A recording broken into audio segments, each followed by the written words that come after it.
आपका एक बार फिर से स्वागत है। मैं यहाँ पर आज आपको फिजिक्स का चौथा लेक्चर लेने जा रहा हूँ। इसके पहले हमने फिजिक्स के लगभग 3 लेक्चर कवर कर लिए हैं, जिसमें हमने सबसे पहले कवर किया था इंट्रोडक्शन कवर किया था। उसके बाद फिर हमारा आया था इलेक्ट्रिक चार्ज के बाद हमने कूलम्ब्स लॉ के बाद इलेक्ट्रिक फील्ड कवर किया। हमने अभी बताया था कि इसके बाद हम लोग कवर करेंगे जो गॉसेस थ्योरम और इलेक्ट्रिक डाइपोल, बट अभी उससे पहले कुछ एक चीज़ छूट रही थी, क्योंकि मैंने प्रॉमिस किया आप सबसे 12th क्लास के बच्चों से आपका एक भी टॉपिक नहीं छोड़ेंगे। तो ये टॉपिक थोड़ा इंपॉर्टेंट भी था, क्योंकि आगे जो डेरिवेशन आने हैं उनमें इनका यूज़ है। तो आज का जो टॉपिक है वो हमारा है चार्ज डिस्ट्रीब्यूशन कैसे होता है, और चार्ज डिस्ट्रीब्यूशन के बाद हम पढ़ेंगे इलेक्ट्रिक फील्ड लाइन्स। तो आज का टॉपिक हमारा ये रहेगा। तो सबसे पहले हम शुरू करते हैं कि electric field intensity due to a continuous charge distribution. Electric field intensity कितनी होगी due to a continuous charge distribution. जो चार्ज का डिस्ट्रीब्यूशन है वो कितने प्रकार से होता है। तो देखिए, चार्ज का जो डिस्ट्रीब्यूशन होता है वो 3 प्रकार से होता है। चार्ज का डिस्ट्रीब्यूशन कितने प्रकार से होता है? 3 प्रकार से होता है। फर्स्ट हमारा होता है लीनियर चार्ज डिस्ट्रीब्यूशन। क्या होता है? Linear charge distribution. तो फर्स्ट हमारा होगा linear charge distribution, linear charge distribution. And second one is हमारा होगा, ठीक है, फर्स्ट लीनियर चार्ज डिस्ट्रीब्यूशन हो गया, सेकेंड सरफेस चार्ज डिस्ट्रीब्यूशन। तो हमारा सेकेंड वन होगा surface charge distribution, surface charge distribution. And last one है होगा थर्ड। देखिए, लीनियर चार्ज डिस्ट्रीब्यूशन हो गया, सरफेस चार्ज डिस्ट्रीब्यूशन। अभी हम समझेंगे कि होता क्या है, पहले हम देख लें कितने टाइप से। तो थर्ड है हमारा volume charge distribution, volume charge distribution. ठीक है, तो इस चार्ज का जो बंटवारा है, हिंदी में समझें, चार्ज का जो फैलाव है, वो 3 प्रकार से होता है। या तो उसको एक रेखीय में हो, या फिर उसकी पूरी सरफेस पे फैला दिया जाए, या फिर पूरे के पूरे उसके आयतन पर चार्ज फैला दिया जाए। 3 प्रकार से, लीनियर, सरफेस और वॉल्यूम चार्ज डिस्ट्रीब्यूशन। ठीक है, तो सबसे पहला जो टाइप है हमारा लीनियर चार्ज डिस्ट्रीब्यूशन, इसको समझ लेते हैं। हेडिंग डालेंगे लीनियर चार्ज डिस्ट्रीब्यूशन।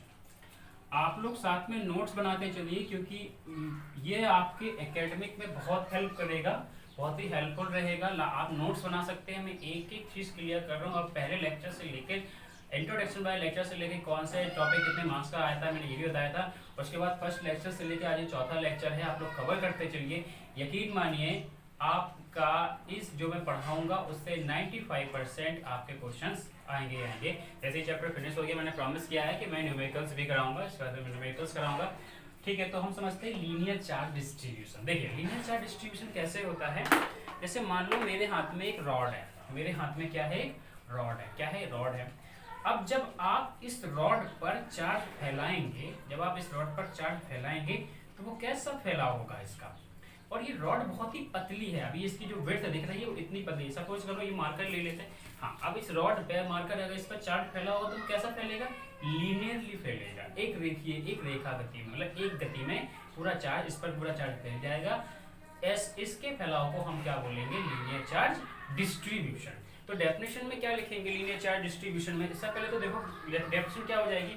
इसको रिप्रेजेंट किससे करते हैं ये समझ लेते हैं। इसको रिप्रेजेंट करते हैं लैम्डा से। किससे रिप्रेजेंट करते हैं? लैम्डा से। और लैम्डा इज इक्वल टू होता है Q/L। Lambda is equal to क्या होगा? Q/L। देखिए, चार्ज पर यूनिट लेंथ, अगर डेफिनेशन यहीं से बन जाती है, क्या? चार्ज पर यूनिट लेंथ, एक यूनिट लेंथ में कितना चार्ज फैला हुआ है, वो क्या कहलाएगा? हमारा लीनियर चार्ज डिस्ट्रीब्यूशन। और इसको किससे रिप्रेजेंट करेंगे? लैम्डा से हम रिप्रेजेंट करेंगे। यानी कि व्हेन अ चार्ज डिस्ट्रीब्यूशन, तो हम लिख सकते हैं, इसकी डेफिनेशन भी लिख सकते हैं, यहाँ लिख देते हैं। व्हेन अ चार्ज डिस्ट्रीब्यूशन, क्या लिखेंगे? When a charge distribution uniformly, देखो ध्यान से, हमने क्या बताया कि lambda is equal to Q/L। अब लैम्डा यानी कि चार्ज पर यूनिट लेंथ। तो डेफिनेशन में क्या लिखेंगे? When a charge distribution uniformly over a length, uniformly over a length. ठीक है, इतना हो गया काफी। यानी कि जब चार्ज का डिस्ट्रीब्यूशन एक समान प्रकार से एकांक लंबाई पर हो तो वो हमारा क्या कहलाता है, लीनियर चार्ज डिस्ट्रीब्यूशन कहलाता है। ठीक है, अब क्या करेंगे इस तो अब जो पर यूनिट जो लेंथ है, चार्ज पर यूनिट लेंथ, तो हम क्या बोलेंगे, then charge per unit length, then charge per unit length is known as linear charge distribution, is known as linear charge distribution।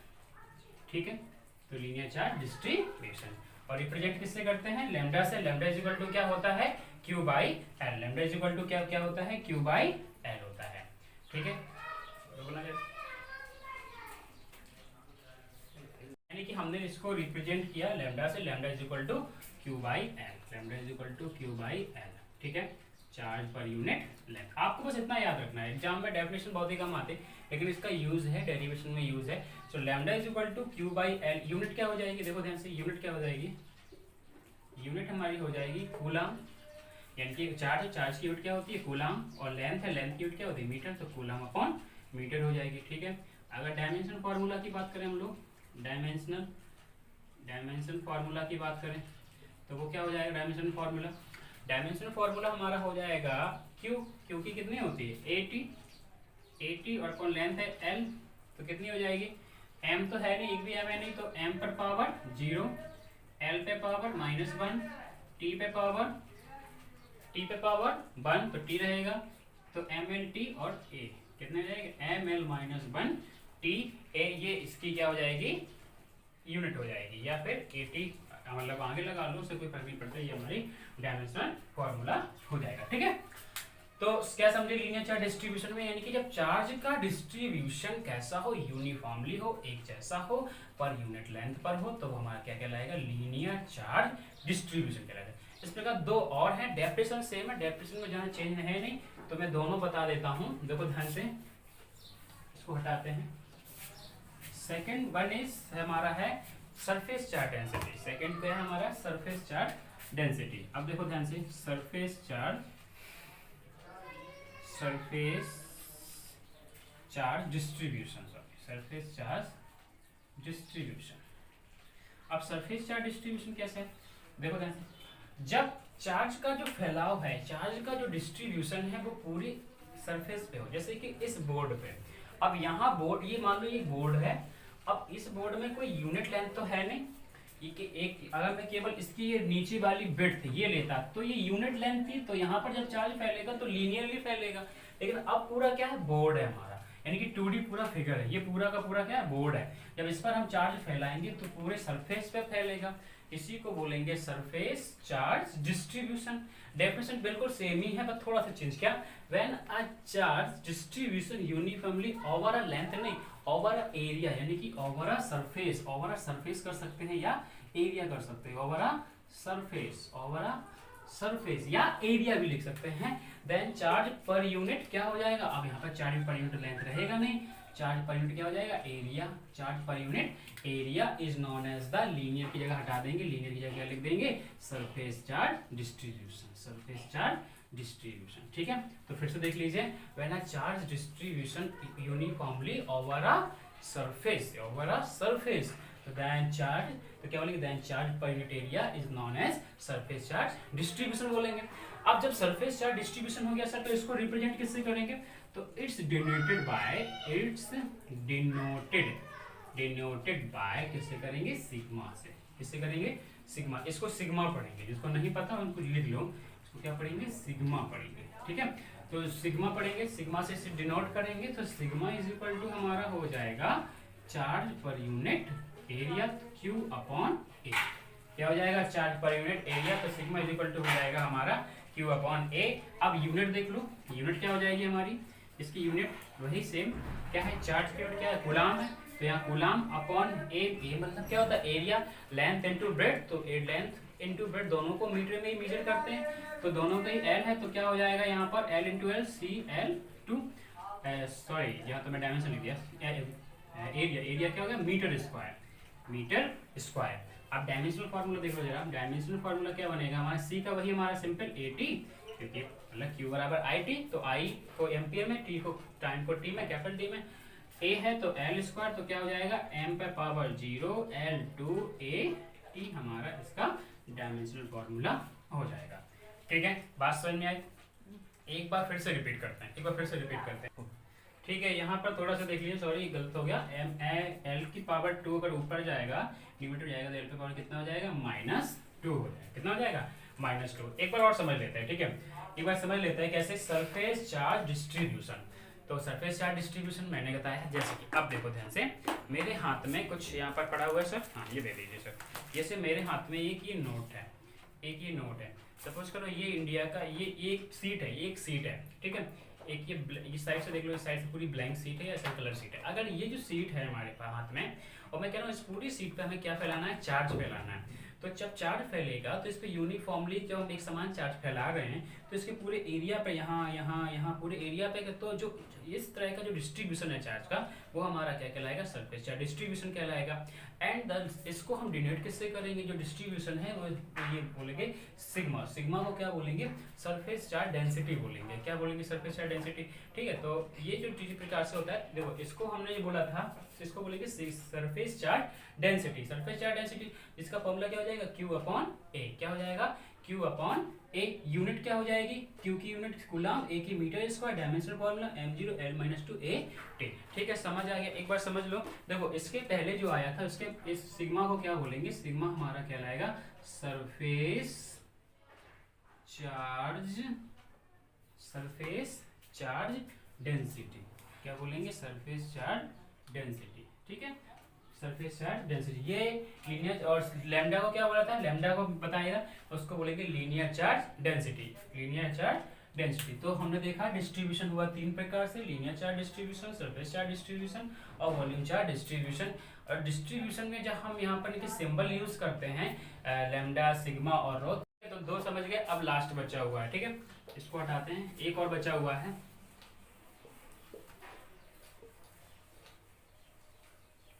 Last वाला तो बहुत ही इजी है, देखिए ध्यान से, बचा हुआ है वॉल्यूम चार्ज डिस्ट्रीब्यूशन, यानी कि हम यहाँ पर इसको वॉल्यूम चार्ज डेंसिटी लिख सकते हैं। कैसे लिखेंगे, वॉल्यूम चार्ज डेंसिटी। अगर हम डेंसिटी यूज कर रहे हैं तो इसका मतलब हम इसको हम किससे डिनोट करते हैं, रो से डिनोट करते हैं। किससे डिनोट करते हैं, रो से। अब वॉल्यूम चार्ज डेंसिटी क्या है, क्या हुआ कि जब एक लीनियर चार्ज था, जैसे कि यहाँ पर कोई रॉड वगैरह थी, एक सीधी लाइन वगैरह, तो उस पर हमने जब चार्ज फैलाया तो लीनियरली फैला। जब पूरे का पूरा हमारे पास बोर्ड आया, 2D कोई फिगर आया, तो जब उसकी सरफेस मिली तो वहाँ सरफेस पे चार्ज फैला।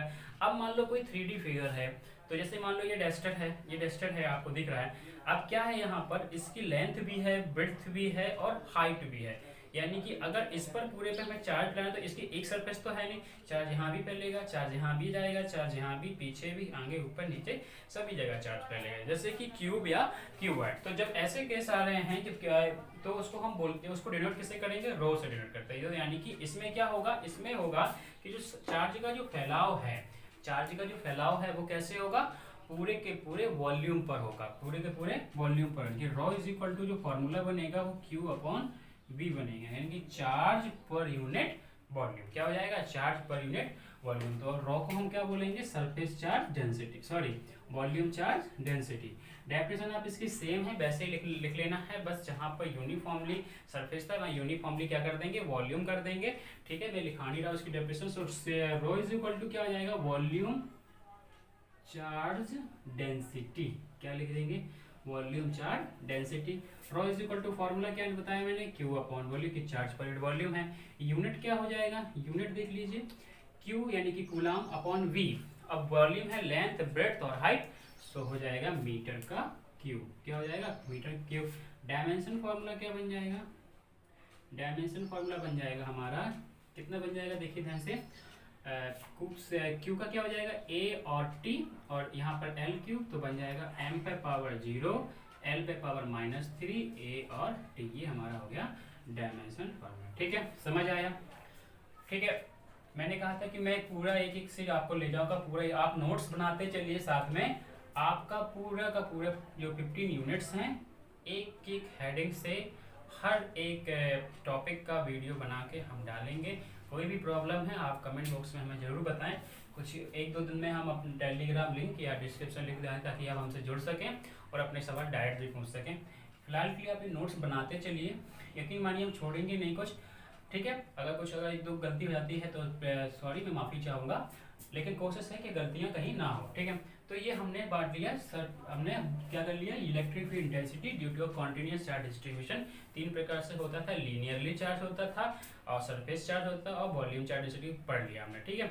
ये वाला ही। अब जो अगला टॉपिक है हमारा, देखिए ध्यान से अगला टॉपिक, ठीक है। तो अभी हमने अब हम शुरू करते हैं इलेक्ट्रिक लाइन्स ऑफ फोर्स। देखिए ध्यान से, इलेक्ट्रिक लाइन्स ऑफ फोर्स, इसका जो कॉन्सेप्ट है इसको सबसे पहले इंट्रोड्यूस किसने कराया था, माइकल फैराडे ने इसको इंट्रोड्यूस कराया था। सबसे पहले हम इससे रिलेटेड बहुत बढ़िया बता दें कि इलेक्ट्रिक फील्ड लाइन्स जो हैं, ये जो लाइन्स है ऐसी कोई लाइन्स नेचर में होती नहीं है, बिल्कुल नहीं होती है। ये क्या है, सिर्फ एक काल्पनिक रेखाएं हैं जो हमारी सुविधा के लिए, हमको निकालने के लिए, वैल्यू निकालने के लिए बनाई गई हैं। तो ऐसी कोई लाइंस क्या है, नहीं है। होता क्या है कि जब मान लो कोई टेस्ट चार्ज, ध्यान सुनना, अगर कोई टेस्ट चार्ज मूव कर रहा है, अगर कोई टेस्ट चार्ज मूव कर रहा हो, टेस्ट चार्ज को क्या कर दिया, इलेक्ट्रिक फील्ड में ले जाया जाए, तो फिर क्या होगा, उस पर एक फोर्स लगेगा, इलेक्ट्रिक फील्ड एक फोर्स लगेगा। जैसे ही अब मान लो एक ये टेस्ट चार्ज है और यहाँ पर एक इलेक्ट्रिक फील्ड आ रही है, जैसे मान लो टेस्ट चार्ज, ये इलेक्ट्रिक फील्ड है और इस पर कोई टेस्ट चार्ज है, यहाँ पर ये मूव कर रहा है, तो फिर क्या होगा, जब टेस्ट चार्ज यहाँ पर इलेक्ट्रिक फील्ड में मूव कर रहा है तो इस पर एक क्या लगने लगेगा, एक फोर्स लगने लगता है। क्या लगने लगेगा, फोर्स लगेगा। अब जब फोर्स है तो फोर्स लगेगा तो जाहिर सी बात है वो फोर्स क्या करेगा, एक डेफिनेट डायरेक्शन में लगेगा, एक डेफिनेट वो जो पार्टिकल है वो एक डेफिनेट डायरेक्शन में चलने लगेगा। अगर फोर्स जैसे ही जिस प्रकार का फोर्स लगेगा वैसे ही उस पार्टिकल का पाथ बनता जाएगा। कभी अगर फोर्स नहीं लगेगा तो वो स्ट्रेट निकल जाएगा, अगर लग रहा है तो फिर वो पार्टिकल कैसा, कर्व पाथ में घूमेगा। देन हम बात कर रहे हैं, मान लो ठीक है, मान लो फोर्स का डायरेक्शन चेंज होता है। अगर मान लो फोर्स का डायरेक्शन क्या होता है, चेंज होता है। अगर ये फोर्स है और फोर्स का डायरेक्शन जो है, फोर्स का डायरेक्शन क्या होता है, चेंज होता है। अगर ये फोर्स का डायरेक्शन चेंज होगा तो फिर हमारी जो पार्टिकल है वो कैसा मूव करने लगेगा, कर्व्ड मूव करने लगेगा। अगर फोर्स का डायरेक्शन चेंज नहीं होता तो स्ट्रेट जाएगा पार्टिकल, लेकिन अगर फोर्स का डायरेक्शन चेंज होगा तो फिर पार्टिकल कैसे कर लेगा, कर्व्ड मूव करने लगेगा। एक बार फिर सुन लो, अगर कोई पॉजिटिव चार्ज है और उसको कहाँ पर रख दिया जाए, इलेक्ट्रिक फील्ड में रख दिया जाए तो उस पर एक फोर्स काम करेगा। अगर फोर्स का डायरेक्शन चेंज नहीं हो रहा है तो वो पार्टिकल क्या करेगा, स्ट्रेट चलेगा, बिल्कुल सीधा चलेगा। लेकिन अगर फोर्स का डायरेक्शन चेंज हो रहा है तो पार्टिकल क्या करने लगेगा, एक कर्व्ड पाथ बनाने लगेगा, ठीक है। तो ये देखिए अब क्या हुआ, जब प्रोसेस आगे बढ़ी तो माइकल फैराडे ने इसको इंट्रोड्यूस कराया। तो उन्होंने क्या बताया, इलेक्ट्रिक फील्ड लाइंस क्या है, तो electric lines of force is an imaginary continuous smooth lines और कर्व लाइंस। इमेजिनरी है, रियल नहीं है, इमेजिनरी लाइंस है, स्मूथ लाइन भी हो सकती है और कैसे कह रही है, कॉन्टिन्यूअस है, लगातार स्मूथ लाइन भी हो सकती है, कर्व भी हो सकती है, जो कि trace out of the isolated positive test charge is an electric field. जिस पॉजिटिव टेस्ट चार्ज को इलेक्ट्रिक फील्ड में रखा गया है वहां से निकलने वाली ये लाइन है। कैसे हो सकती है, इमेजिनरी भी हो सकती है, कर्व भी हो सकती हैं, ठीक है। तो अब इसमें चलते हैं केसेस। तो फर्स्ट जैसे कि इसमें केस है कि मान लीजिए फर्स्ट केस है कि electric lines of force due to a positive point charge. Electric lines of force, तो क्या मान लीजिए पॉजिटिव चार्ज Q है, क्या है, पॉजिटिव चार्ज Q है। इससे क्या होगा, इससे ये होगा कि ये यहाँ से इलेक्ट्रिक फील्ड लाइंस क्या होंगी, निकलेंगी, क्या होंगी, निकलेंगी। अगर ये प्लस Q चार्ज है तो इससे क्या होगी, इलेक्ट्रिक फील्ड लाइंस निकलेंगी। और ये क्या होगा, ये देखो यहाँ से कैसे दूर जाएंगी, तो क्या होगा, अवे फ्रॉम द चार्ज। तो इलेक्ट्रिक फील्ड लाइंस इस पॉजिटिव चार्ज से कैसे होगी, away from the charge. Away का मतलब होता है दूर जाएंगे, अवे फ्रॉम द चार्ज, ठीक है। अब क्या है, दूसरा केस क्या है, electric lines for force due to a negative point charge. अगर मान लो नेगेटिव चार्ज है तो इलेक्ट्रिक लाइंस ऑफ फोर्स में नेगेटिव अगर चार्ज है तो फिर क्या होगा, इलेक्ट्रिक फील्ड लाइंस का ऐसे इसकी माइनस Q की ओर आती हुई आपको दिखेंगी, यानी कि अवे फ्रॉम द, इसमें था, इसमें क्या होगा, टूवर्ड्स द चार्ज की ओर क्या हो जाएगा, टूवर्ड्स द चार्ज, ठीक है, टूवर्ड्स द चार्ज। ठीक है, एक बार और समझ लें, समझ में आ गया, उम्मीद करते हैं समझ में आ गया होगा। एक बार देखिए तो पॉजिटिव चार्ज से क्या होगी, इलेक्ट्रिक फील्ड लाइंस निकलेंगी और माइनस क्यू की तरफ आती हुई प्रतीत होती, लेकिन इस तरह की लाइनें वास्तव में नहीं होती हैं, अपनी सुविधा के लिए हम बनाते हैं। ठीक है, केस नंबर 3 देखेंगे। ठीक है, तो अभी हमने 2 केस देख लिए थे, यानी कि अगर पॉजिटिव चार्ज है तो पॉजिटिव चार्ज से इलेक्ट्रिक फील्ड लाइंस निकलेंगी, यानी कि अवे फ्रॉम द चार्जर, और नेगेटिव चार्ज है तो नेगेटिव चार्ज में क्या होगा, towards the charger. Case number इसमें 6 केस हैं। तीसरा केस देखिए क्या है, electric lines of force due to 2 equal and opposite point charge. Suppose करिए 2 इक्वल एंड अपोजिट चार्ज रखे हुए हैं, सपोज करिए ये पॉजिटिव प्लस क्यू चार्ज रखा हुआ है और यहाँ पर इतने ही अमाउंट में माइनस क्यू चार्ज भी रखा हुआ है। तो अब केस क्या बनेगा, क्या कह रहा है, तो जो इलेक्ट्रिक फील्ड लाइंस होंगी वो क्या होगी, ऑरिजिनेट होंगी वैसे पॉजिटिव चार्ज से, एंड नेगेटिव चार्ज पे क्या होगा, टर्मिनेट होंगी। टर्मिनेट मतलब इसकी ओर आएंगी और यहाँ से निकलेंगी। तो यानी कि अगर हम बनाएं यहाँ से पॉजिटिव लाइन बनाए, जैसे कि एक लाइन तो ऐसे की ये ऐसे ही आ जाएगी। ठीक है, अच्छा दूसरा, यहाँ से पॉजिटिव लाइन निकली नेगेटिव की ओर, यहाँ से ऑरिजिनेट हुई, यहाँ से इस पर टर्मिनेट हुई, यहाँ से ऑरिजिनेट हुई और यहाँ पर क्या हुई है, टर्मिनेट हुई, ये ऑरिजिनेट हुई और ये टर्मिनेट हो रही है। यहाँ से ऑरिजिनेट हो रही है ये लाइंस, कहाँ, ठीक है, और कहाँ की ओर जा रही हैं, ये माइनस की ओर जाएंगे। कहाँ पर जाएंगे, माइनस की ओर जाएंगे। यहाँ से ये लाइंस यहाँ पर माइनस, यहाँ पर ये आती हुई होती है। तो यहाँ पे क्या है कि यहाँ से लाइन ऑरिजिनेट होगी और यहाँ पे टर्मिनेट होगी। तो केस नंबर 3 हमारा यही था कि अगर दोनों के दोनों चार्जेस इक्वल तो हो, बट कैसे हो, अपोजिटली चार्ज हो, कैसे हो, पॉजिटिव और नेगेटिव। अब देखिए केस नंबर 4। केस नंबर 4 में क्या है कि electric lines of force due to 2 equal and positive charge. अब इसमें थोड़ा सा अपोजिट है, इक्वल भी है और पॉजिटिव भी है, इक्वल भी है पॉजिटिव भी। तो इस केस में ध्यान से समझिएगा आप लोग कि इक्वल भी है और पॉजिटिव चार्ज भी। कैसे, मान लो ये प्लस क्यू चार्ज रखा हुआ है, ठीक है, यहाँ पर भी प्लस क्यू चार्ज रखा हुआ है। मैंने आपको क्या बताया था, जब दोनों सेम चार्जेस होते हैं, जब एक ही उसकी कैटेगरी है, पॉजिटिव हैं, तो क्या करेंगे, रिपल करेंगे। तो इलेक्ट्रिक लाइंस ऑफ फोर्स क्या मिलेंगी, नहीं मिलेंगी, तो वो रिपेल करेंगे, अट्रैक्ट तो करेंगे नहीं। तो नाउ कैसे बनेगा, अब ये इसका फिगर कैसे बनेगा, देखो ध्यान से। तो यहाँ से निकलेगी लाइंस, यहाँ मुड़ जाएगी, ये यहाँ मुड़ जाएगी, ये यहाँ पर हो जाएगी और ये यहाँ पर ऐसे इसकी लाइंस हो जाएंगी। ठीक है भाई, लाइंस टकराएंगी नहीं आपस में, क्योंकि टर्मिनेट वाला तो सोर्स ही नहीं है। सारे क्या कर रहे हैं, सारे ऑरिजिनेट कर रहे हैं, तो टर्मिनेट वाला क्या नहीं है, सोर्स ही नहीं है। तो ठीक है, फिर यहाँ पर ये लाइंस ऐसे आके, एक लाइन यहाँ से ऐसे निकल जाएगी, ये लाइन ऐसे निकलेगी, ठीक, सोर्स ही नहीं है ना, सोर्स नहीं है। तो यहाँ बीच में जो खाली जगह है, इसको क्या बोलेंगे, इसको बोलेंगे न्यूट्रल पॉइंट। यहाँ पर क्या है, न्यूट्रल पॉइंट, यानी क्या है, न्यूट्रल। मिड पॉइंट को हम क्या बोलेंगे, mid point is called a neutral point. यहाँ पर अगर पूछें आपसे इलेक्ट्रिक फील्ड कितनी होगी, तो इलेक्ट्रिक फील्ड 0 होगी, क्योंकि इलेक्ट्रिक फील्ड और लाइंस की मदद से आप क्या बताते हैं, इलेक्ट्रिक फील्ड बता सकते हैं।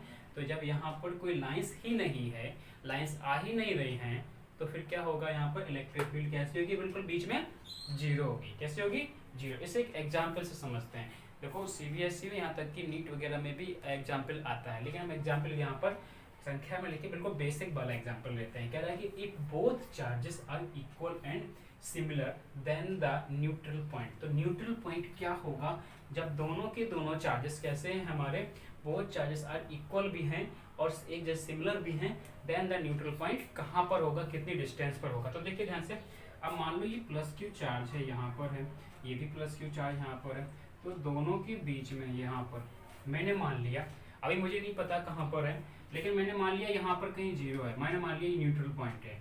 अभी कितनी डिस्टेंस पर है ये मैंने नहीं बताया, यही तो निकालना कितनी डिस्टेंस पर होगा। तो मैंने मान लिया कि ये जो न्यूट्रल पॉइंट माना है, लेट किया है, इसकी वजह से इस पॉइंट पर इलेक्ट्रिक फील्ड E1 ये होगी, इसकी वजह से यहाँ पर इलेक्ट्रिक फील्ड E ये होगी, E2 ये होगी।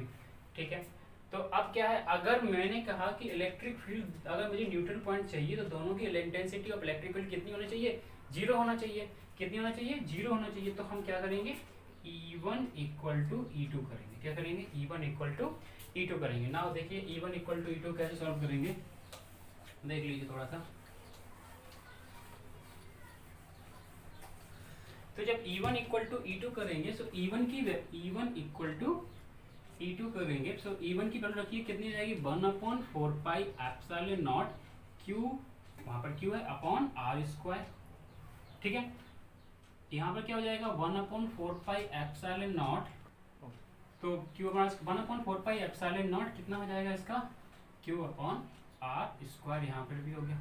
ठीक है, अब यहाँ से अब मान लो ये जो डिस्टेंस है ये मुझे क्लियर नहीं था ना, कहाँ से कितने ये डिस्टेंस यहाँ से कितने दे, तो मैंने मान लिया ये R1 डिस्टेंस पर है और यहाँ से ये R2 डिस्टेंस पर है। सो अब क्या लिख सकते हैं R1 का स्क्वायर और R2 का स्क्वायर, ये 1/4 पाई से कैंसिल, Q से Q कैंसिल, ना क्या आ जाएगा 1/R1 का स्क्वायर अपन 1/R2 का स्क्वायर। सो R1 का square is equal to R2 का स्क्वायर, अब स्क्वायर से स्क्वायर कैंसिल, तो R1 इक्वल टू R2 आया। यानी कि ये तभी हो सकता है न्यूट्रल पॉइंट कहाँ पर मिलेगा जब R1 और R2 दोनों सेम डिस्टेंस पर हो, दोनों कैसी डिस्टेंस पर हो, सेम डिस्टेंस पर, यानी कि जाहिर सी बात है तो सेम डिस्टेंस तभी R1 इक्वल तभी होगा, यानी कि कहाँ पर मिलेगा न्यूट्रल पॉइंट जब वो बीच में हो। Intensity of electric field zero, बीच में कितनी होती है 0 होती है। तो अगर इस तरह से क्वेश्चन आता है तो हम ये कर लेंगे। ठीक है, बात समझ में आ गई होगी आप लोगों की। एक और एग्जाम्पल लेते हैं, इसका सुनिए ध्यान से। अभी क्या था उसमें लिखा था कि if both charges are equal and similar then at neutral point, दोनों है, लेकिन अब हम क्या करेंगे similar but not equal. If both charges are similar but not equal, if both charges similar but not equal, लेकिन इक्वल नहीं है, ये एग्जाम्पल नंबर हमारा हो गया बी। अब दोनों चार्जेस ये सिमिलर तो हैं, मतलब Q और Q है, लेकिन इक्वल नहीं है, तो अब एट न्यूट्रल पॉइंट, अब न्यूट्रल पॉइंट कहाँ मिलेगा, चलिए इसको देख लेते हैं। सिमिलर तो है लेकिन क्या नहीं है, इक्वल नहीं है। चलिए देखते हैं, एक जैसे हैं लेकिन इक्वल नहीं। मान लो ये Q1 है, इक्वल नहीं है, ये Q2 कोई दूसरा चार्जेस है, इक्वल नहीं है।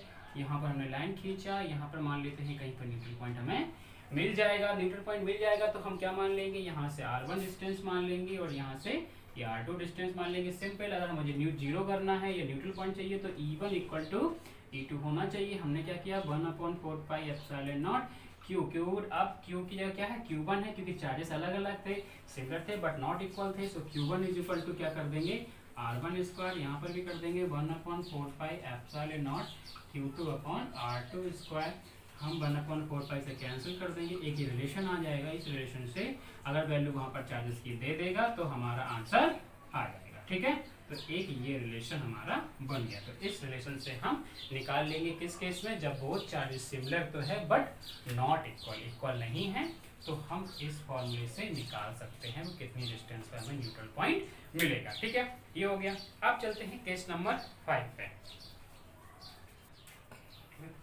So case number 5, electric lines of force due to a long line of charges, मतलब पूरी की पूरी आपके पास एक रॉड है, उस पर पॉजिटिव चार्ज है, लॉन्ग लाइन होता है। इसका मैं जब पूछते नहीं लेकिन मैंने बता दे रहा हूँ क्या करना, फिगर से इसको समझ लेते हैं। जैसे मान लो एक रॉड रखी हुई है, इस पर कैसा है पूरा का पूरा पॉजिटिव, और इससे इलेक्ट्रिक फील्ड लाइन कैसे निकलेंगी, तो यहाँ से ये जैसे निकलें, दोनों साइड निकलेंगी, नहीं निकलेंगी क्योंकि क्या ऑरिजिनेट होंगी इससे, जैसे ये निकल जाएंगी, सॉरी उल्टा बन गया ये ऑरिजिनेट लाइन हो गई। ठीक है, तो क्या था electric lines of force due to a long line of charges. And next इसमें क्या दीजिए केस नंबर 6 में, तो electric lines of force between two oppositely charge parallel plates, यानी कि अब क्या है कि अपोजिटली चारों पैरेलल प्लेट्स हैं।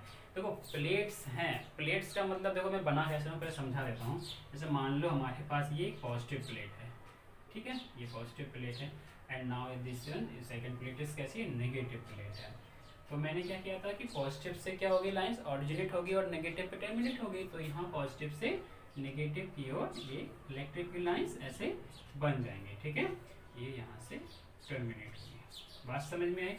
अब चूंकि ये पैरेलल प्लेट है और पैरेलल प्लेट में ये कैसी होगी electric field, uniform electric field. कैसी होगी, यूनिफॉर्म इलेक्ट्रिक फील्ड होगी। जो इलेक्ट्रिक फील्ड यहाँ पर बनेगी वो कैसी बनेगी, यूनिफॉर्म।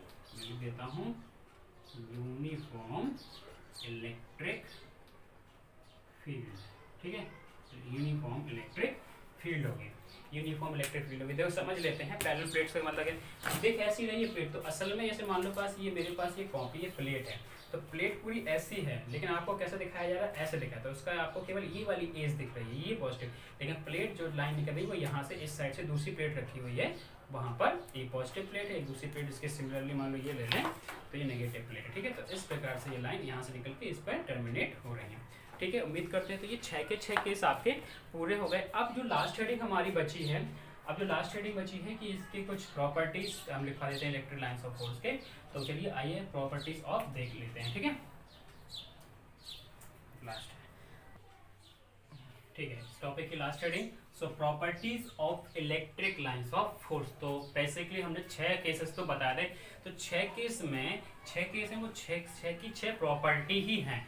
उसके अलावा अगर कुछ प्रॉपर्टी बचती है तो मैंने आपके सामने मेंशन कर दिया है, तो समझते हैं एक एक प्रॉपर्टी। फर्स्ट कि electric lines of force used to represent the electric field. Electric lines of force का जो यूज किया जाएगा वो क्या किसके लिए यूज किया जाता है, इलेक्ट्रिक फील्ड को रिप्रेजेंट करने के लिए। किसको रिप्रेजेंट करने के लिए, इलेक्ट्रिक फील्ड को रिप्रेजेंट करने के लिए इलेक्ट्रिक लाइंस ऑफ फोर्स का यूज किया जाता है। माइकल फैराडे ने इसको इंट्रोड्यूस कराया था, ठीक है। सेकंड वन इज कि the tangent of any point of electric lines of force give the direction of electric field. मैंने पहले जब इलेक्ट्रिक फील्ड पढ़ाया था तो आपको बताया था इलेक्ट्रिक फील्ड कैसी क्वांटिटी, वेक्टर क्वांटिटीज थी, वेक्टर सम निकाला था जब हमने पूरा का पूरा system of total electric field निकाली थी, बहुत सारे चार्जेस थे।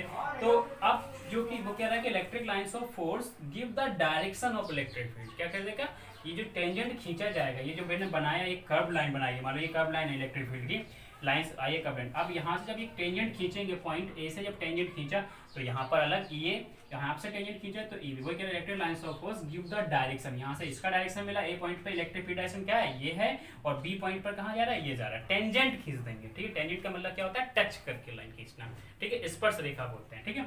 अच्छा, थर्ड पॉइंट कि two electric lines of force can never intersect each other, यानी कि दो इलेक्ट्रिक लाइंस ऑफ फोर्स कभी भी एक दूसरे को नहीं काटेंगी। कैसे, जैसे मान लो ये मैंने बताया था,